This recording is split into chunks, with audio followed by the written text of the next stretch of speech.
नमस्ते दोस्तों, एक पल के लिए अपनी आंखें बंद कीजिए और सोचिए एक ऐसा दृश्य पैटर्न जो आपको सूरजमुखी के फूलों में दिखता है, एक छोटे से शंख में दिखता है और यहाँ तक कि हमारी अपनी आकाश गंगा में भी गूंजता है। यह पैटर्न सिर्फ सुंदर नहीं, यह सृष्टि का सबसे गहरा रहस्य है। और आज मैं आपको एक ऐसी कहानी सुनाने वाला हूँ जिसे सुनकर आप कहेंगे क्या बात है। आप सबने फिबोनाची सीक्वेंस का नाम सुना होगा, है ना? 1, 1, 2, 3, 5, 8 हर अगली संख्या पिछली दो संख्याओं का जोड़। स्कूलों में हमें यही पढ़ाया गया कि इसे एक यूरोपीय गणितज्ञ फिबोनाची ने खोजा। लेकिन क्या हो अगर मैं आपसे कहूँ यह सच नहीं है। यह ज्ञान तो हमारे भारत में सदियों पहले से था। खुद फिबोनाची ने माना कि उसने यह ज्ञान अरबों से सीखा और अरबों को यह ज्ञान मिला भारत से। सोचिए, हम भारतीय इस ज्ञान के असली जनक हैं और फिर भी इसका क्रेडिट किसी और को दे दिया गया, जैसे कोई आपकी किताब से नकल करके खुद को जीनियस बता दे। आज हम इस पर्दे को उठाएंगे और आपको भारत की उस गणितीय विरासत से मिलवाएंगे जिसे अक्सर छिपा दिया जाता है। यह सिर्फ गणित नहीं, यह हमारी पहचान है। अब जरा दिमाग की बत्ती जलाइए। आज से लगभग 2200 साल पहले जब यूरोप शायद पत्थरों से घर बना रहा था, तब भारत में एक ऋषि थे, आचार्य पिंगल। और पता है उन्होंने क्या किया? उन्होंने कविता लिखने के लिए एक ऐसा सिस्टम बनाया जो आज के कंप्यूटर की बाइनरी कोड जैसा था। पिंगल ने लघु, छोटी और गुरु यानी लंबी ध्वनियों को 0 और 1 का नाम दिया, यानी लघु यानी 0 और गुरु यानी 1।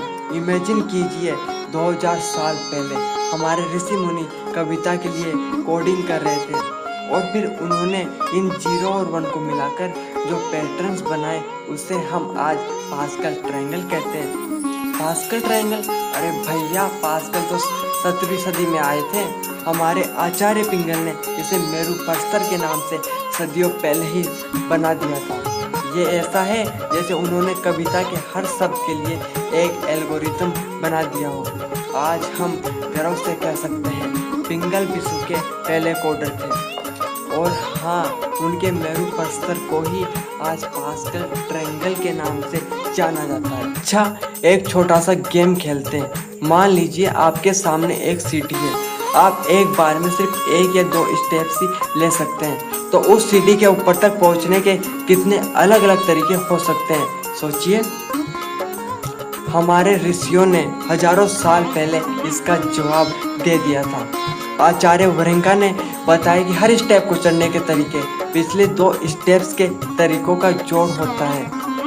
और फिर 12वीं सदी में एक और महान आचार्य आए, हेमचंद्राचार्य। उन्होंने कविता के छंदों को गिनते हुए ठीक यही सीक्वेंस फिर से खोज निकाला। 1, 2, 3, 5, 8, 13। ये वही फिबोनाची सीक्वेंस है। हेमचंद्र ने फिबोनाची से पूरे 50 साल पहले इसे दुनिया के सामने रख दिया था। हैरान रह गए ना? मैं तो रह गया था जब मैंने पहली बार जाना। एक बार फिर ज्ञान हमारा, नाम किसी और का। अब जरा शांति से सुनिए, क्योंकि अब हम प्रकृति के सबसे बड़े जादू से पर्दा उठाने वाले हैं। Golden ratio.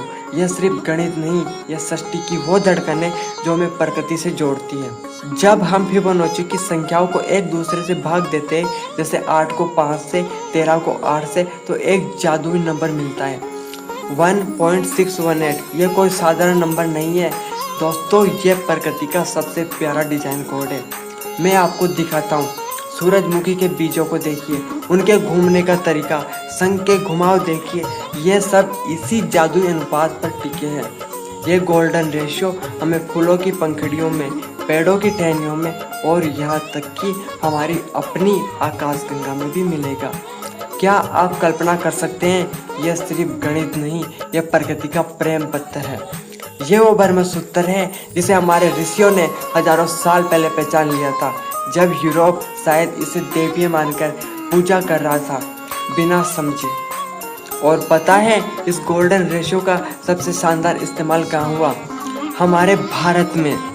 हजारों साल पहले जब यूरोप सिर्फ दीवारें खड़ी कर रहा था, हमारे शिल्पकार इस दिव्य अनुपात को मंदिरों की नींव में उतार रहे थे। उनके लिए यह सिर्फ सुंदरता नहीं थी, यह था ब्रह्मांड से जुड़ने का एक तरीका। कोणार्क का सूर्य मंदिर, उसके हर पहिए में, हर संरचना में आपको यह अनुपात मिलेगा।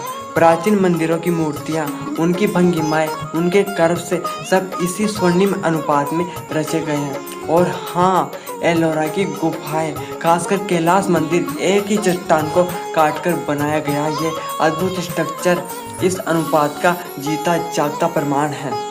और फिर आता है श्रीयंत्र। यह सिर्फ एक आकृति नहीं, यह ब्रह्मांड का ज्यामितीय नक्शा है, जहाँ हर रेखा, हर कोण, हर वर्त गोल्डन रेशो पर आधारित है। यह दिखाता है कि कैसे हमारे पूर्वजों ने गणित, कला और अध्यात्म को एक ही धागे में पिरोया था। जब पश्चिम ने इसे गोल्डन रेशो कहा, हमारे पूर्वजों ने इसे ब्रह्मांड का अनंत अनुपात कहकर इसकी दिव्यता को समझा दिया था। दोस्तों, मुझे उम्मीद है कि आज आपको कुछ नया सीखने को मिला होगा, कुछ ऐसा जिस पर हम भारतीय गर्व कर सके। यह सिर्फ गणित के नंबर्स नहीं है, यह हमारी जड़ों से जुड़ा ज्ञान है। और हमारे वेदों में तो संसार का समस्त गणित और विज्ञान छुपा है। इसलिए जरूरत है हमारी संस्कृति की ओर लौटे। महर्षि दयानंद सरस्वती ने जो नारा दिया था, वेदों की ओर लौटो, उसे फॉलो करें और हमारे भारत के अनंत गणित और विज्ञान के ज्ञान को पहचानें।